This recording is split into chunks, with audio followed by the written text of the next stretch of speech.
Hey everyone, and welcome to the Beyond Life and Fitness podcast. I'm Cheryl Patton. And I'm Megan Prince. We started this podcast as a way to connect with more people who are struggling to fit it all in. The workouts, the food, kids, work, and relationships. We know that we're not perfect, but we hope that through our struggles and our mistakes and our failures and our successes that we can help more people through their challenges and be successful.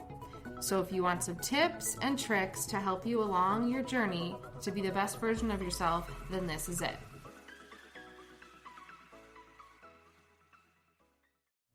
All right, so today is kind of a little bit more shifting towards some of the things that I have been dealing with, experiencing pretty much since the fall of 2024, so just shy of turning 50. Up until then, I knew I was definitely in peri-menopause, I was in peri-menopause, and then I was definitely in menopause. And then after about 16, 17 months, I don't clearly remember, I ended up having a very short cycle, which freaked me out because technically that's not supposed to happen once you have officially hit menopause. And just due to family history, with some cancer, again, obviously went into my doctor. She got me in for some ultrasounds. Everything was normal. Everything looked normal, which is great. And go another 16, 17 months and then have another 1 day period. So again, some of the things that we deal with as we are navigating menopause, not peri-menopause, we are now in full-on menopause. And I find there's definitely a shift that had happened. It was almost like one day I woke up and it was like, I am not the same person. So it's the weirdest thing. Like my joints, especially my knees, were always sore after working out, and they took a long time to recover from a leg day. I just didn't have the motivation, the drive.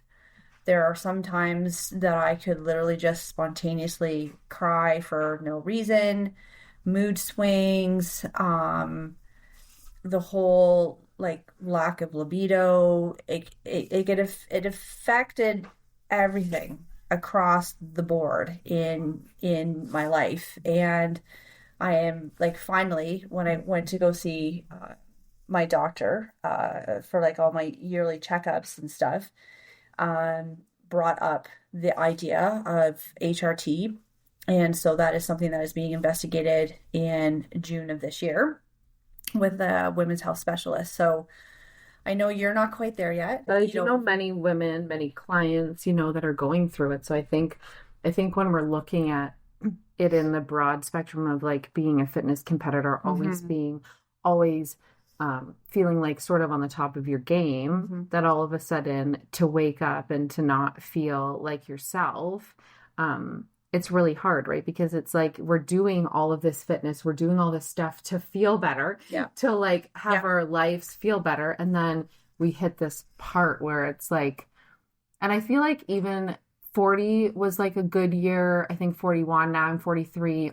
And I feel like you also get to this midpoint in your life sometimes. And also, as your hormones are changing, our mental health starts going down. And we just watched a reel before this about how most women go for HRT or actually put on antidepressants instead of hormone replacement because they think they're depressed. They think they're sad. Because when our hormones are off, our mental health goes. Think about when you first got your period when you're 14, 15. And we even say it now when I'm living with two teenagers. Oh my gosh, when it comes the week before their period, they're crying or they're angry or they're mad about certain things. And that's, again, their hormones. But I think as we see with 50-year-old women or 40-year-old women, that we can't be teenagers because we're adults, but also our minds and our hormones are now going the opposite way. And we don't really have that grace that people give us to be like, oh, well, she's just, going through menopause. She's just having a bad day. It's kind of you're just supposed to kind of gracefully pretend that you're going through this point in your life and not feeling anything. Just deal with it on the DL. Don't talk about it. Just be exhausted. Just suck up and deal with it, basically. Yeah. Right? Which, definitely I think with, my mom, your mom's generation, I think that was definitely the case. It's obviously way better now, and I think Mm-hmm. it's going to be that much better when it's, my daughter in, 25 years. But um but yeah, like it sucks not being able to feel like yourself. It sucks knowing that you are doing all the right things, like you said. Like, I'm Mm-hmm. consistent with my training. My nutrition has definitely been like on par because, again, the Mm-hmm. goal was to compete again this year. Mm-hmm. I don't know if my body's going to actually allow that to happen. We shall Mm-hmm. see.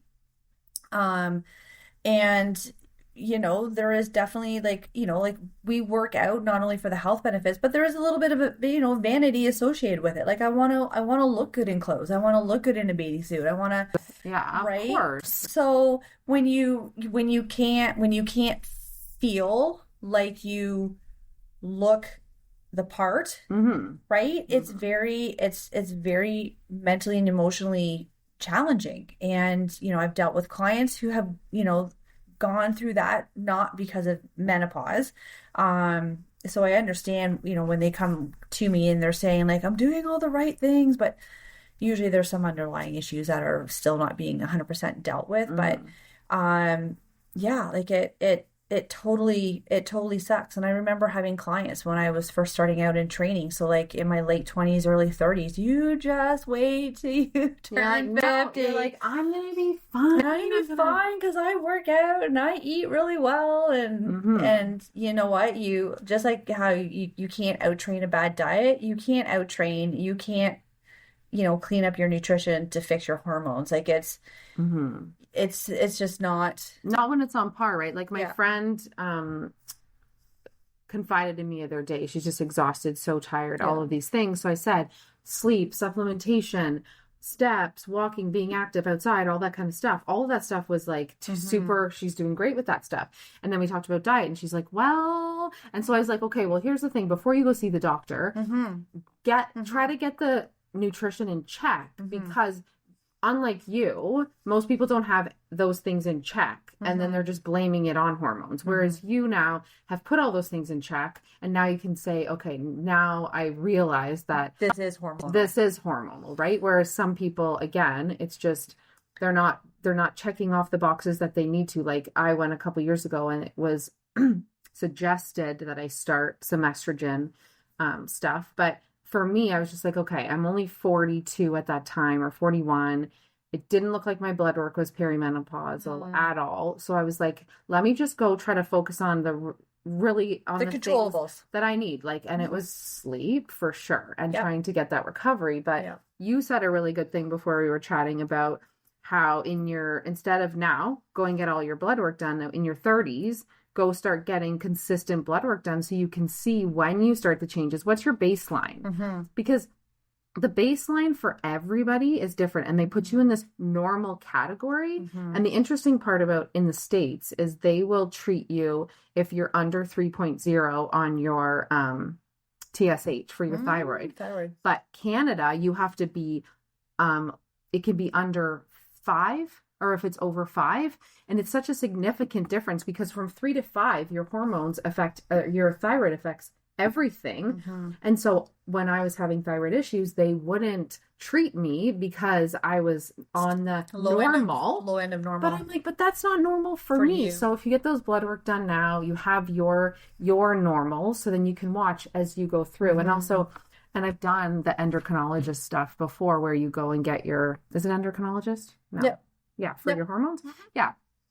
But the difference is when you get them done, you don't have a period now, so you don't know really where you'd be in your cycle. Whereas I would go and get mine done, and they'd say, go 2 days before your period. I'm like, what the heck? Like how? And then I would get my period. I'm like, well, I can't go this month, and you have to go the next month because your hormones depend on where you are in your cycle. Mm-hmm. So again, it'd be like you're almost having to get like 3 or 4 blood works to see the up and The ebbs and downs flows. of your hormones, right? Yep. So I think getting that blood work done, I think is super important to know what your baseline is rather than the doctors just saying.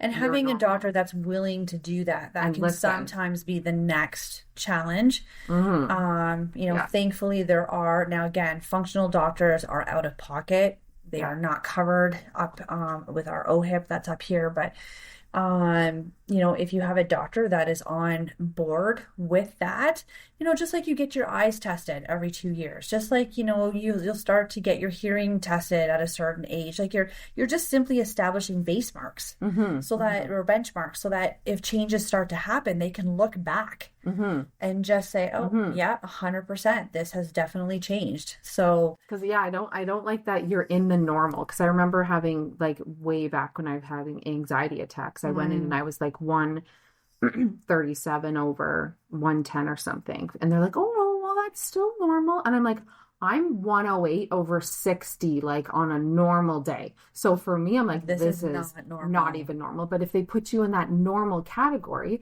and a 43-year-old menstruating athlete, when they're measuring, say, something like iron levels, and they say you're in the normal or in the low end of normal, I don't want to be in the low end of anything. I want to be like optimal.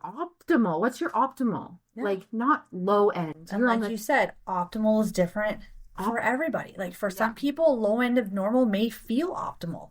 For other people, they need to be on the high end of normal in order to feel optimal. Right. And when it comes to any type of HRT, again, you want to start with, I think, and again, this is what I'm going to have to learn when I go and see the specialist, is like just like microdose, like start me off at the lowest dose. Let's see how I respond. And then wait, and then you even push it to wait for a couple weeks past what they. Oh, I would even say longer than that.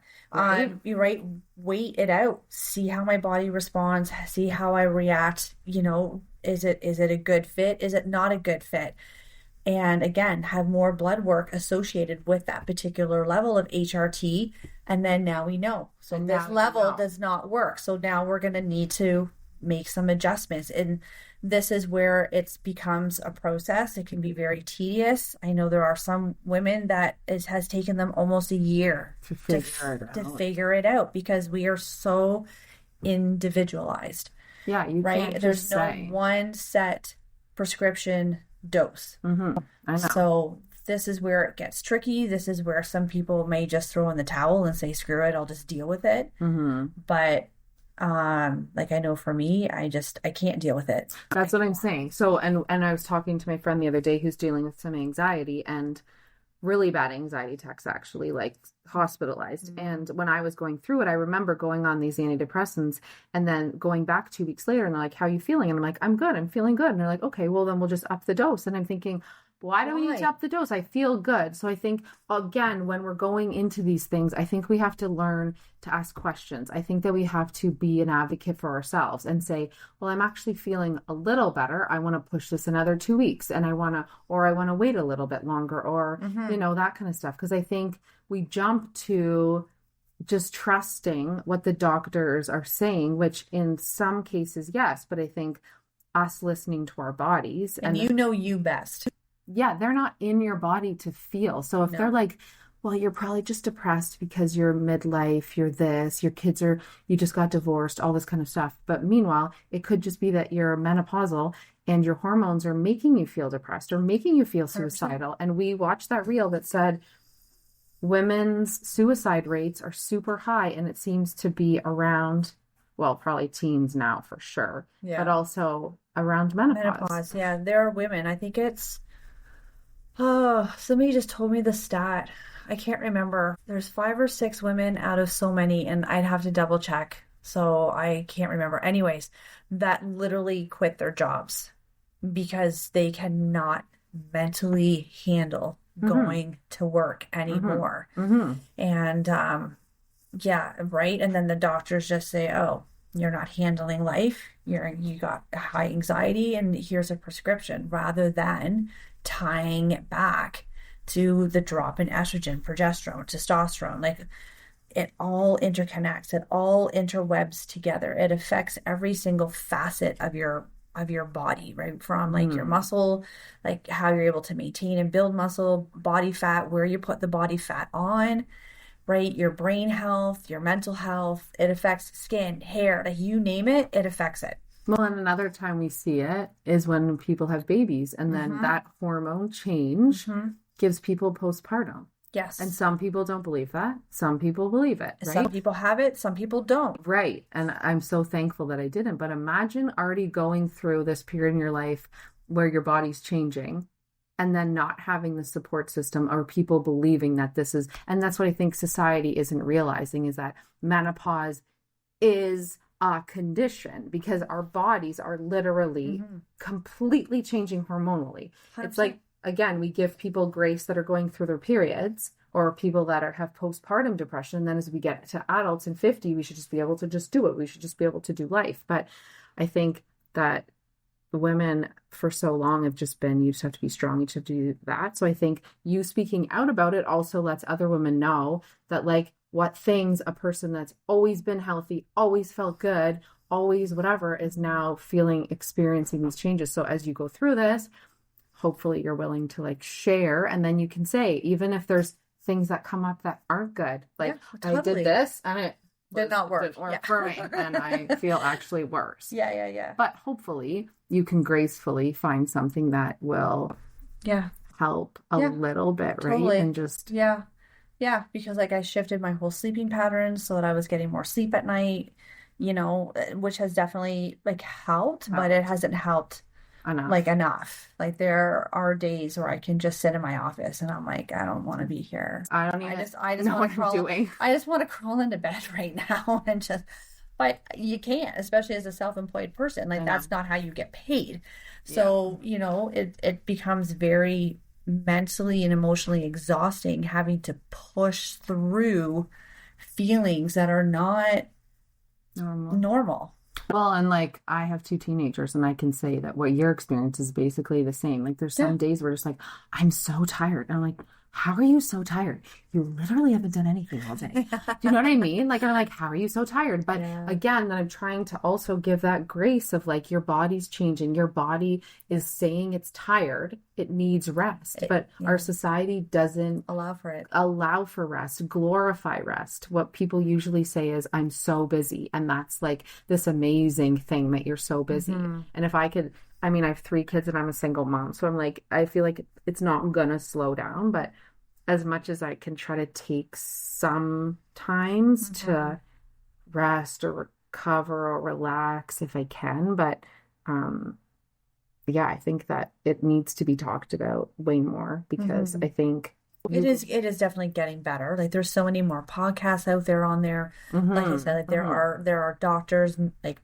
nurse practitioners, functional doctors that are now just specifically specializing in this, which never existed, with your mom, my mom's generation.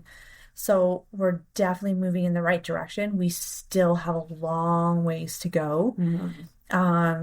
Because like I think the symptoms that females experience going through menopause is, and again, like men also go through a decrease in hormones. And they have all the same hormones as we do, but like I said, like they're on different levels. And I don't think it's nearly as severe for the men as it is for us. For whatever reason, we got the short end of the stick. On everything. I feel like even my daughters were like, why do we have to have babies? Why do we have periods? Why do we have all this stuff? That's a valid question. I don't know. I'm like, what the heck? But I think that if we can just try navigating it, talk about it so that it's out in the open, right? And that you can help people navigate the changes and then we'll just kind of follow up with you as you go through this and see how it goes. See how it goes. Yeah. Again, like as I kind of mentioned to my coach, I said, as much as an annoyance and challenge this is to be in a pretty severe caloric deficit and not seeing any type of change in probably 6 weeks, at least 6 weeks. 6 to 7 weeks. It's frustrating, but at the same time, I'm now seeing it as a learning experience.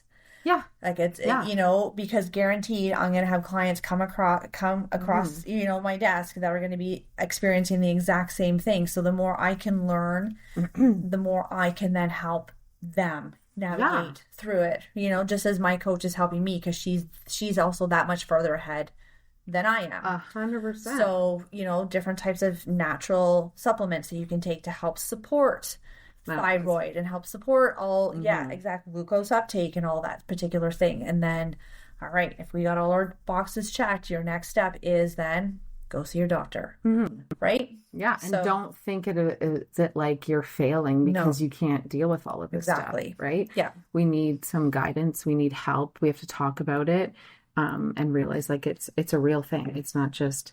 It's not in our heads. It's not in your head. It's not in your head, ladies. It's not in your head. So anyways, stay tuned for more details on what's happening. Thanks everybody for listening today, and we truly appreciate you. And let us know what your biggest takeaway was today, and if you have any questions you want answered on the podcast. Don't forget to rate, review, and subscribe to this podcast to automatically receive your episodes and to help us reach more listeners. We would love to connect with you on our socials, either Facebook or Instagram, with links in the show notes. Till next time, keep taking those small steps towards your best life.